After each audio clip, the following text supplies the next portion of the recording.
Manipur KANBA KHONGCHATKI SEMSABA LOIKHRE tongan balup kiyana sokat ragli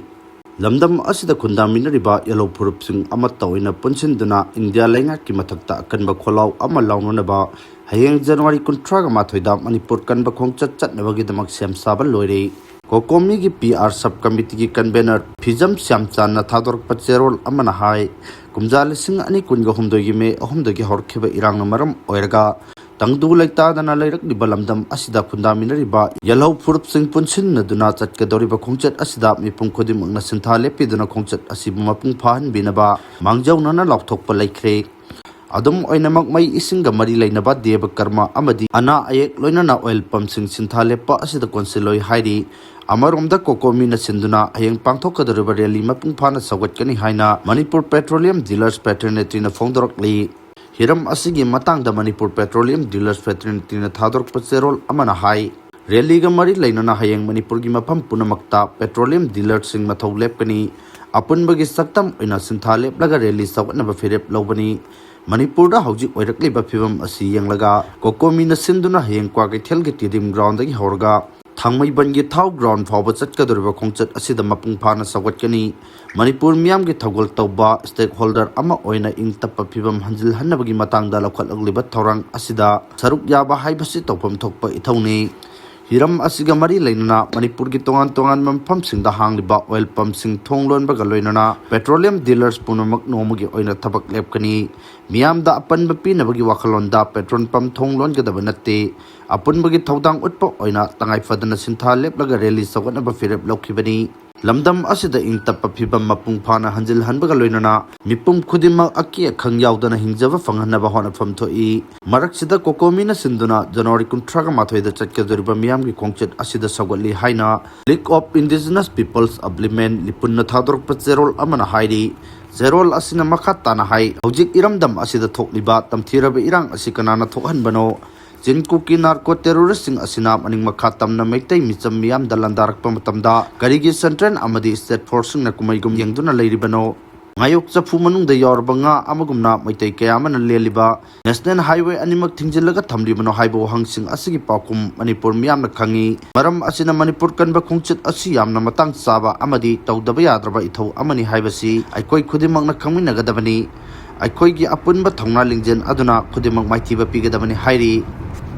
Musuna MUG Administrative Authority amagom zeron tholkiba asi musugi integrity lekhatana chingthabani haina KSA na phongdorokli Manipur University gi hojik BC oriba Professor N Lokendrana matam kaya dagi hongna chatarkiba tongan ba irregulatory kaya asibu KSA na mathang puthorakba amadi BC gi mathakta thigatuna inquiry tawnaba khongjeng changsilakpada musugi thaupuba kharana musugi platform bulana sijanaduna University asigi Administrative Authority amagumna ngarang January 13 mari makong samnadaba amadi mapung fadaba cheron tholkiba adu musugi hana leijaramba integrity adu lekhatana chingthabani haina KSA na thadorak pacherol amana hairi Zerol asina makhatana hai musugi thaupuba kharana musugi platform asilana sijanaduna University Authority kangkhatnaba leiba body amagum thabak torokpa asi iramdam asigi khwaidagi laibak thiba amadi puarida mutnaidana lehoragadaba thodok ama oire henna laibak thibadi University asigi system da soirakpa yorokpada amadi aranba thong kya authority na chatarkpada namdana yaroi haina miyamna lawrokpa kholabu musuna taroi hairabadi musu laibagi wahanthok karino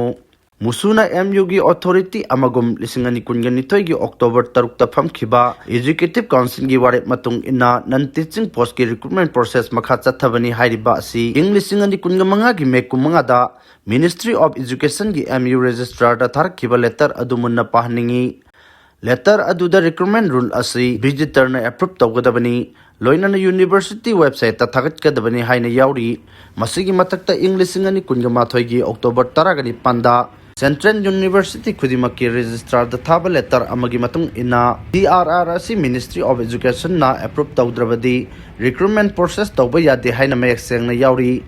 wafam asimak lisingani kunga humdoi gi mek kunga manga da tharkiba letter asidasu amukka hena mayek sengna palli Maram aduna hojik chathariba non teaching recruitment asigi CRR asi visitor na approve pidribanina amadi Ministry of Education na ayaba piba leitribana thariba recruitment process asi chatnaba yaroi daba exam ama oiriba asida musugi thaupuba khara na phone sawgaliba asi musugi thaupuba khara yaure haina miyamna hairak loidabagi maram leite MU asi miyam gillanni miyam gillan asi bukan na bukan abada punamak ke thaudang lay maram aduna musugi thaupuba kharana musugi maikum uptuna musugi platform asi bu makata na lana sizna roidabani hairi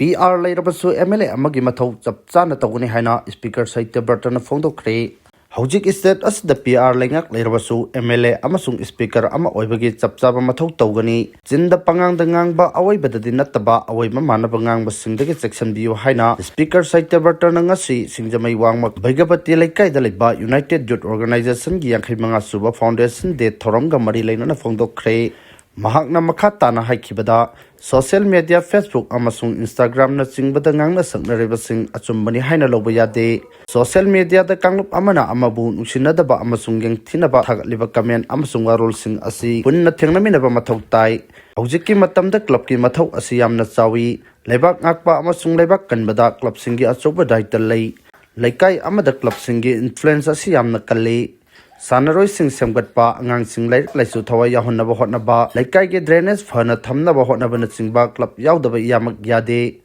United Club Organization na laikai miyam gi afaba thabak kaya tawbung hamlibasi club asigi thawpuramba ahlaman singge hona zamanani hogalakliba naha sing nasu ahlaman sing adugi khudung induna chatkadabani club ke thoram sing dasu mahakpu su pawpibira u angamba thaudang lojege hojik asi PR langak leirabasu MLA ama oibagi amasung speaker ama oibagi chapchaba daita adu logani kendragi oina sengbat sagatpagi thabak singda mahakna daita logani hairedana thoram adugi saruk ama oina taekwondo masana da medal lord khraba laikai adugi sanaroi singda speaker namana mathum sing piduna pungning thogatki loinana sanaroi sing mahakemyamda nongmalak piu angamba khudol pijage haina su button tawki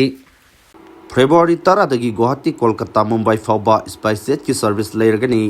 February 10 dagi SpiceJet na Imphal dagi tungan ba metropolitan city sing the flight service tawba horgani haina lokthokre company asina thadorak pacherol ama palladuna agency ki pauna hai numit khuding ki oina Imphal dagi Kolkata Guwahati amadi Mumbai fauba Boeing 737 operate tawba horgani Thaurang asina maram oirga Manipur gi miyam na lebak asigi atai atoppa mafam singda chatok chasin tawbada chawna khudong chaba phangal lagani Kolkata amadi Guwahati chatnaba passenger singna non-stop flight ki khudong chaba phanglagani Mumbai chatkadaba passenger singi oinadi Kolkata da ngehak pangani hairi flight service marang kain laitaba state ama oirba Manipur gi damaktadi SpiceJet na local liba thorang asipung ning thogani ngai ni hairi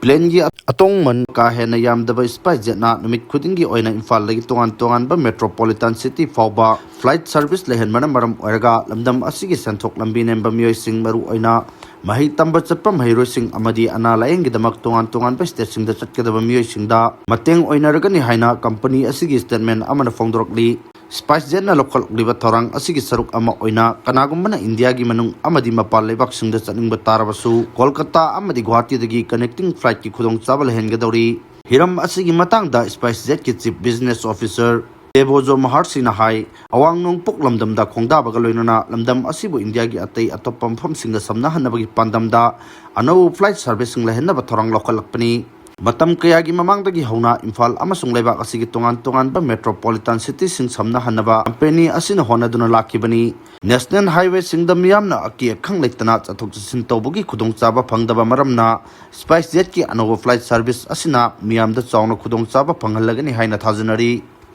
European Union na Iran gi IRGC terrorist group ni lokthokre Iran gi Islamist Revolutionary Guard Corps IRGC bu terrorist group ni haina European Union na lokthokre mamang chahi ki loisalak pasaruk amasung chahi asigi angan basaruk ta ing tamna protest tawkhiba miyoi singda ka henba thong chathakiba IRGC ki mathakta akhanaba mi engchangba oina European Union gi wafam asi phongdorakpani EU gi foreign policy chief Kaja Kalas na hai Iran gi military force adu Al-Qaeda amadi ISIS kumba terrorist group singa chap manaba thakta leire kumja lising amaga chamapan humputra mapan gi Islamic Revolution matung tarak pada linkhat kiba IRGC na achoba military force ama warakpaga loirana Irangi nongthak lekha amasung samudragi sarukching ngaksenbagi thawdang lawri Zawrakna active personnel lak amaga lising maudra rom laiba military force asina laibak ki maru aiba missile amadi drone program sing control tawri loinana EU na makha tarakpada IRGC ki support network punam thingjanna papai khalak payai hairi Super power ni haijaba India na KUKI lamhen basing laksen mangamdaba laibak THIBANI haina Joychandra Konthau jamna phongdokre Super power ni haijaba India na KUKI lamhen basing laksen mangamdaba se laibak THIBANI haina Justice Committee ki chairman Joychandra Konthau jamna phongdokre Justice Committee on Anglo-Manipuri War 1891 Martyrs and Freedom Fighter of Kangla amadi Ningthemcha Ningsing Lupna Punna Khusam Narga Ining Thaukula Chandra Laikhidabagi Marfudran Thoisuba Ningsing Thoramda Wafam Asi Mahangna Phongdokhibani Mahangna Makhatana Hai Manipur gi Puwari da Kumja Lising Amaga Chanipan Marfudraga Mathoida Thokiba Anglo-Manipuri Lanjauda Ba Ipuna Mikha Ponba Pamdaba Phurupni Haina Malemgi Miyam Mamangda Mayek Seng Taki Manipur ki chingi mafam singda national amadi state highway singda namfuda road tax amadi godown tax lori basi khudak ta handokadabani asigumba tax asi laibak asigi atoppa state singda leite maram aduna masi Manipur government amadi India government na thon bani lamdam amabu nungai henge chapal hange hairgadi matik chaba mihut ching mathau tai Manipur da phuruk khodimak na khundaba lamdam ni masida terrorist karan namfuda tax lori basi maru oina lairba miyamgi I thakpani Iramdam asi phaklang yaudaba pilar ngak tangai raba yumga pangkhak oire phaklang yaudaba yumda kanana karamba miyoina kayam kuina leiba ngamgani phongdokhi